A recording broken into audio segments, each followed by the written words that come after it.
할렐루야. 6월 17일 월요일 새벽 기도를 시작하겠습니다. 사도신경으로 우리 신앙을 고백합니다. 나는 전능하신 아버지 하나님 천지의 창조주를 믿습니다. 나는 그의 유일하신 아들 우리 주 예수 그리스도를 믿습니다. 그는 성령으로 잉태되어 동정녀 마리아에게서 나시고 본디오 빌라도에게 고난을 받아 십자가에 못 박혀 죽으시고 장사된 지 사흘 만에 죽은 자 가운데서 다시 살아나셨으며 하늘에 오르시어 전능하신 아버지 하나님 우편에 앉아 계시다가 거기로부터 살아있는 자와 죽은 자를 심판하러 오십니다. 나는 성령을 믿으며 거룩한 공교회와 성도의 교제와 죄를 용서받는 것과 몸의 부활과 영생을 믿습니다. 아멘. 찬송가 265장 찬양하시겠습니다. 찬송가 265장입니다.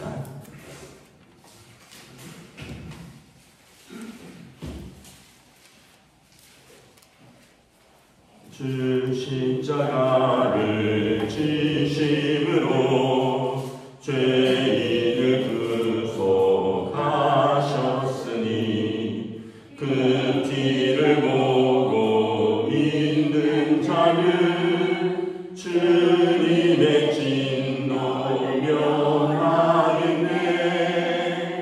내가 그 길을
오바댜서입니다. 오바댜서 1장 1절부터 14절까지 말씀입니다. 오바댜서 1장 1절부터 14절 말씀입니다. 구약성경 1284페이지입니다. 1284페이지 오바댜서 1장 1절부터 14절 다 찾으신 줄 알고 저와 여러분들이 한 절씩 교도하도록 하겠습니다. 1284페이지입니다. 오바댜서 1장 1절부터 14절입니다. 오바댜의 묵시라 주 여호와께서 에돔에 대하여 이와 같이 말씀하시니라. 우리가 여호와께로 말미암아 소식을 들었나니 곧 사자가 나라들 가운데 보내심을 받고 이르기를 너희는 일어날지어다. 우리가 일어나서 그와 싸우자 하는 것이니라. 또한 내가 너를 나라들 가운데 매우 작게 하였으므로 내가 크게 멸시를 받으리라. 너희 마음의 교만이 너를 속였도다. 바위 틈에 거주하며 높은 곳에 사는 자여, 내가 마음에 이르기를 그가 능히 나를 땅에 끌어내겠느냐 하니 내가 독수리처럼 높이 오르며 별 사이에 깃들일지라도 내가 거기에서 너를 끌어내리라. 여호와의 말씀이니라. 혹시 도둑이 내게 이르렀으며 강도가 밤중에 내게 이르렀을지라도 만족할 만큼 훔치면 그치지 아니하겠느냐. 혹시 포도를 따는 자가 내게 이르렀을지라도 그것을 얼마쯤 남기지 아니하겠느냐. 내가 어찌 그리 망하겠는고. 에서가 어찌 그리 수탈되었으며 그 감춘 보물이 어찌 그리 빼앗겼는고. 너와 약조한 모든 자들이 다 너를 쫓아 변경에 이르게 하며 너와 화목하던 자들이 너를 속여 이기며 내 먹을 것과 먹는 자들이 내 아래에 함정을 하니 내 마음에 지각이 없음이로다. 여호와의 말씀이니라. 그날에 내가 에돔에서 지은 자를 멸하며 에서의 산에서 지각 있는 자를 멸하지 아니하겠느냐. 드마나 내 용사들이 놀랄 것이라. 이로 말미암아 에서의 산에 있는 사람은 다 죽임을 당하며 멸절되리라. 내가 내 형제 야곱에게 행한 고학으로 말미암아 그 부름을 당하고 영원히 멸절되리라.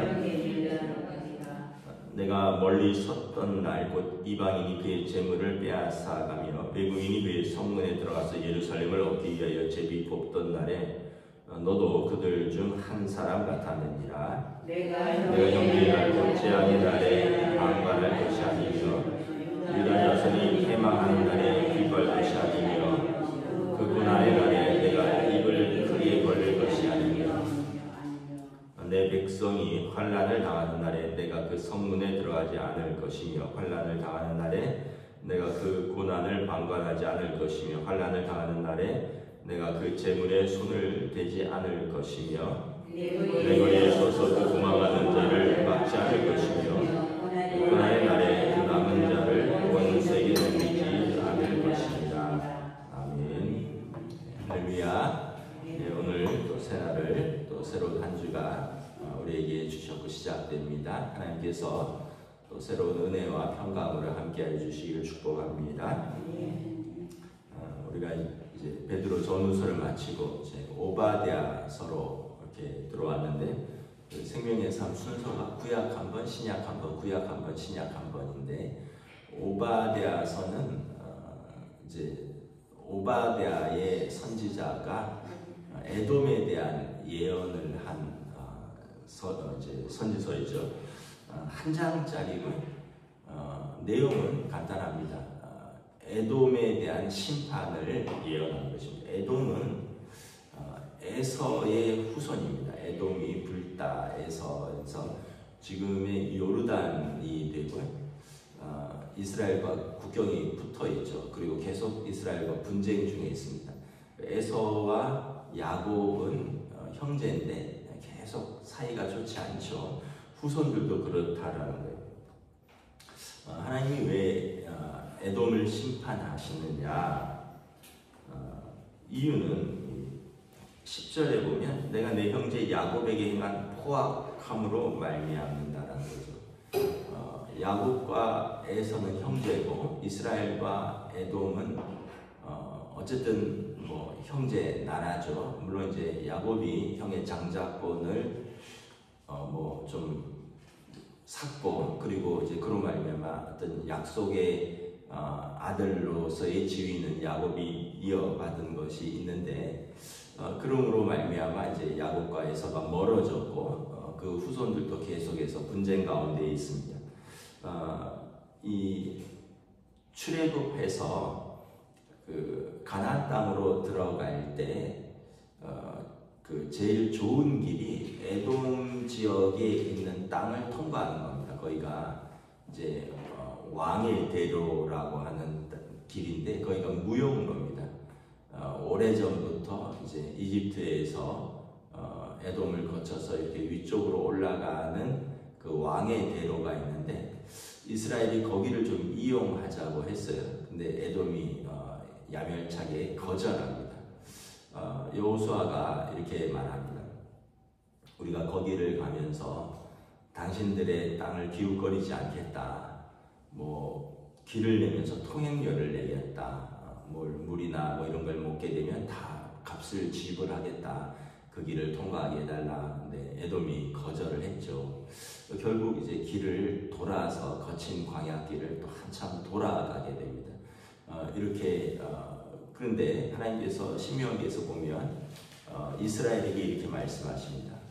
에돔을 치지 말아라. 그들의 땅의 경계를 건들지 말아라. 그들은 너희 형제니라. 그러니까 하나님도 이스라엘에게 에돔 땅을 건들지 말라 그랬고 또 이스라엘도 그 땅을 통과하게 되면 비용을 지불하게 해야겠다 했는데도 이제 거절을 했어요. 어쨌든 그 존중을 한 거거든요.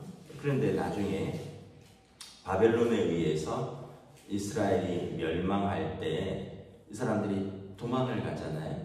도망을 가는데 에돔이 국경을 치고 도망오는 자들을 막았습니다. 뿐만 아니라 도망온 사람들을 다시 국경 밖으로 내쫓고 또 그들을 바벨론에 내어주었어요. 그래서 결국은 이제 이스라엘이 더 많은 사람들이 잡혀갔고 더 많은 사람들이 고통을 당했고 죽게 된 거죠. 결국 하나님께서 에돔을 심판하시겠다고 말씀을 하는 거죠. 여기에는 두 가지 이유가 있는데 첫째는 그때 흘린 눈물과 피해를 하나님이 찾겠다는 거예요. 여러분 누군가가 눈물을 흘리면 그 사람이 그냥 눈물을 흘릴까요? 하나님께 호소하겠죠. 하나님이 그 사람의 억울함을 들으신다는 거예요. 그래서 우리가 우리말에도 그런 말이 있죠. 무슨 여자가 한을 품으면 온유월에 서리가 내린다. 뭐 이런 말이 있는 것처럼 누군가가 한을 품게 하면 세상 이치도 그렇다는데 하나님께서 성도라면 그 사람의 눈물, 그 사람의 피를 보지 않겠느냐라는 거예요. 출애굽기에 보면 이집트 사람들이 이스라엘을 압제하고 특별히 아들이 태어나면 죽이는 또 산파들을 동원해서 아들을 죽이는 그래서 이스라엘의 어머니들의 통곡 소리가 온 이집트에 가득했다라고 말합니다. 여러분 한 민족의 어머니들의 통곡 소리가 땅에만 가득하겠습니까? 하늘에도 울려 퍼지는 거죠. 하늘의 하나님께서 그들의 소리를 들으시고 그들의 고난을 보시고 그리고 개입하시는 거죠. 그리고 나중에 바로의 장자, 이집트의 장자들을 다 치시는 걸 볼 수 있죠. 하나님은 공의의 하나님이시다. 그래서 이 억울한 자들 또 눈물 흘린 자들의 눈물을 그의 기도를 들으시는 분이시다. 하나님 특별히 약한 자들의 연약함을 담당하시는 분이시다. 두 번째는 형제 사랑에 대해서 말씀을 하고 있죠. 하나님 사랑이 첫 번째요. 이웃 사랑이 두 번째인데 하나님을 사랑한다고 하면서 그 형제를 미워하는 자는 이는 거짓말하는 자니 보이는 바 그 형제를 사랑치 못하는 자가 보이지 않는 바 하나님을 사랑할 수 없느니라. 그래서 하나님 사랑과 형제 사랑은 같이 가는 겁니다. 그런데 이 에돔은 이스라엘은 더더군다나 친형제입니다. 그럼에도 불구하고 그들을 미워하고 또 그들을 오히려 그 이방 가운데 내어 주었다는 거예요. 그래서 11절에 보면 내가 멀리 섰던 날 곧 이방인이 그들의 재물을 빼앗아가며 외국인이 그의 성문에 들어가서 예루살렘을 얻기 위하여 제비 뽑던 날에 너도 그들 중 한 사람 같았느니라. 아시리아라든가 바벨론이 남유다와 북이스라엘 쳐들어와서 그들의 재물을 빼앗아가고 그들을 약탈할 때 너도 그들 중 하나였다라는 거예요.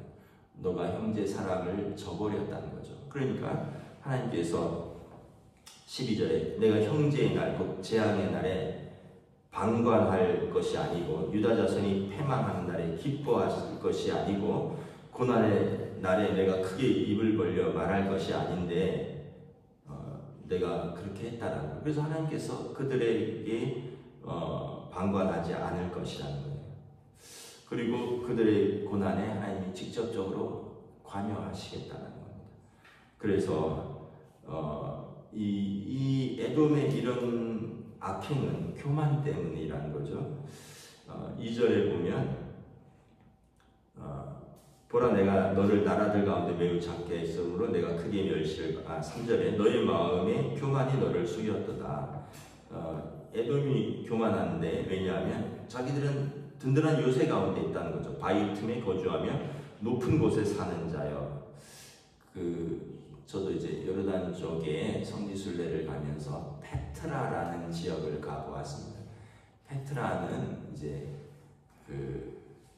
천연 바위 요새인데 나중에 이제 초대교인들이 핍박을 피해서 이 동굴에 들어와서 이제 동굴을 파고 이제 굴 안에서 살거든요.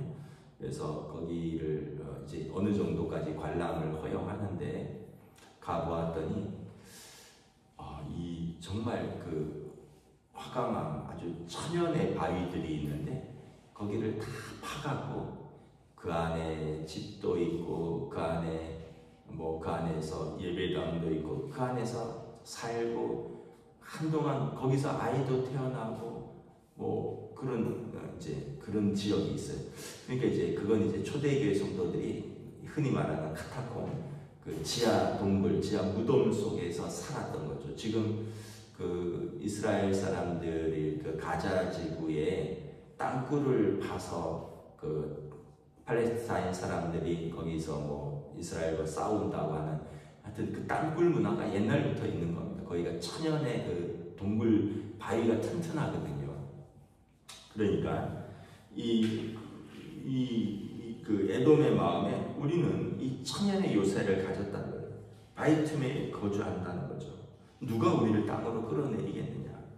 내가 독수리처럼 높이 오르며 별 사이에 깃들일지라도 그런데 하나님이 너를 끌어내리리라. 독수리가 높이 날고 별을 누가 따겠어요. 그런데 거기 높이 있다 해도 하나님께서 끌어내려서 낮추겠다는 거예요. 5절에 보면 혹시 도둑이 내게 이르렀으며 강도가 밤중에 내게 이르렀을지라도 만족할 만큼 훔치면 그치지 아니하겠느냐. 포도를 따는 자가 내게 이르렀을지라도 그것을 얼마쯤 남기지 아니하겠느냐. 도둑이 들고 강도가 들어도 다 가져가지는 못한다는 거죠. 또 포도밭에 서리를 하러 온 사람들이나 도둑이 들어도 그걸 다 따가지는 못하는 거죠. 어느 정도는 남기지 않겠느냐. 이게 이제 사람들의 심리인데 에돔은 그렇지 않을 거라는 거예요. 싹 다 털릴 거라는 거예요. 싹 다 수탈 당할 거라는 거죠. 하나도 남김이 없을 거라는 것입니다. 그러니까 그들에 대한 동정과 긍휼을 하나님이 거두시겠다는 거예요. 왜냐하면 하나님의 백성 이스라엘에게 행한 그들의 악행을 하나님께서 좌시하지 않으시고 갚으시겠다는 거예요. 6절에 에서가 어찌 그리 수탈되었으며 그 감춘 보물이 어찌 그리 빼앗겼는고. 그래서 7절에 너와 약조한 자들 또 너와 화목한 자들 그들이 내게 함정을 파니 내 마음에 지각이 없습니다. 에돔과 약조를 맺었고 화친조약을 맺었던 우방국들이 그들이 다 에돔을 배신하고 오히려 함정을 파는 날이 올 것이라. 여호와의 말씀이니라. 그날에 내가 에돔에서 지혜 있는 자들을 멸하며 에서의 산에서 지각 있는 자들을 멸하지 아니하겠느냐. 드마나 내 용사들아. 드마는 에서의 이렇게 후손인데 내 용사들이 산에서 다 죽임을 당하며 멸절당하니라. 그래서 유다가 완전히 망하거든요.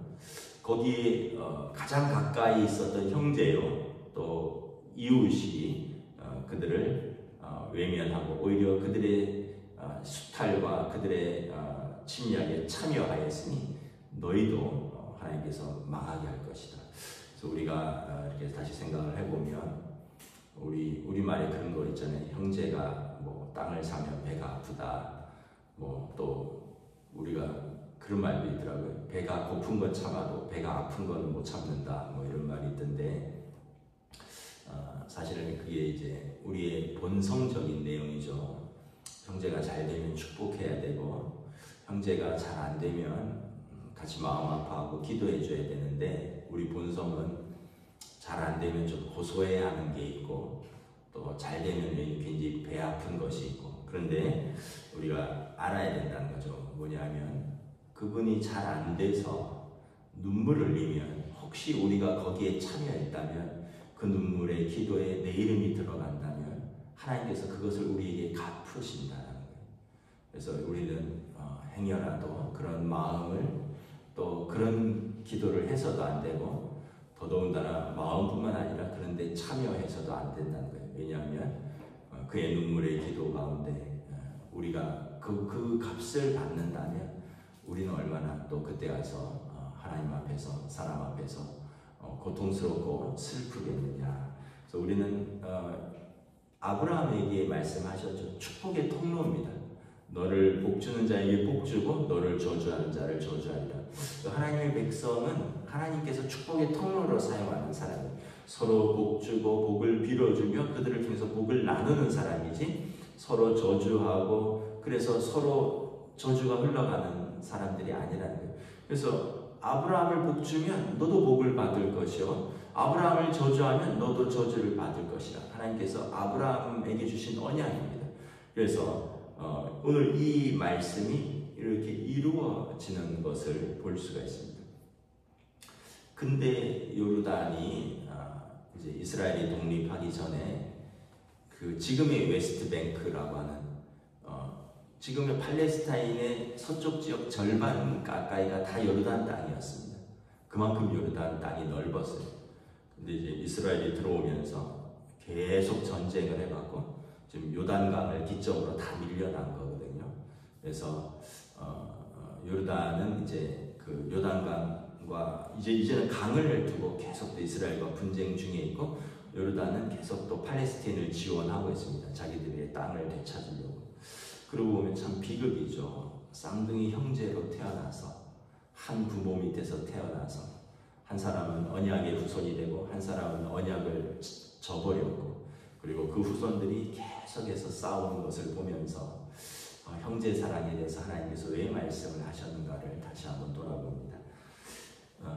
저와 여러분들도 다 형제가 있고 또 우리들의 자녀들도 형제들이 있을 텐데 하나님 앞에서 형제들이 화목한 그런 복된 우리 가정 되시기를 주님의 이름으로 축복합니다. 기도하겠습니다. 하나님의 은혜를 감사합니다. 오늘 또 오바댜의 말씀을 통하여 참으로 교만하여서 형제의 고통 가운데 눈을 감고 외면하고 또 교만하여서 내가 그 정도는 할 수 있는 사람이라고 자신하고 교만하여서 내가 저 사람은 내가 함부로 대해도 된다고 생각할 때 그 교만이 자신의 패망의 뿌리가 되는 것을 바라봅니다.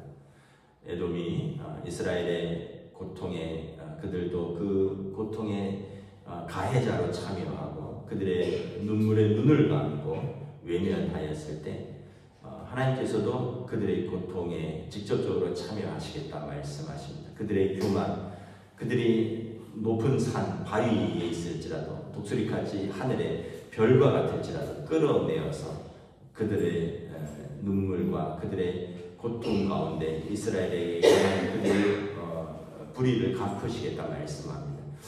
그들이 이스라엘에서 수탈했던 것 그것을 몇 배도 하나도 남김없이 그 땅에 갚을 것이라 말씀하는 것을 바라보며 우리가 다시 한번 형제 사랑에 대해서 생각합니다. 이웃 사랑에 대해서 우리가 누군가에 대하여 또 연약한 자에 대해서 그들을 눈물 흘리게 할 때 하나님께서 그들의 기도를 들으시고 또 그들의 고난에 참여하신다는 것을 깨닫는다면 얼마나 이것이 두려운 일인가. 우리는 언제나 겸손히 하나님 앞에서 사람들 앞에서 하나님 사랑과 내게 주신 사람들에 대한 사랑으로 살아갈 수 있는 믿음을 더하여 주시옵소서. 감사를 드리오며 우리 주 예수 그리스도 이름으로 기도드리옵나이다. 하늘에 계신 우리 아버지의 이름을 거룩하게 하시며 아버지의 나라가 오게 하시며 아버지의 뜻이 하늘에서와 같이 땅에서도 이루어지게 하소서. 오늘 우리에게 용할 양식을 주시고 우리가 우리에게 잘못한 사람을 용서하여 준 것 같이 우리 죄를 용서하여 주시고 우리를 시험에 빠지지 않게 하시고 악에서 구하소서. 나라와 권능과 영광이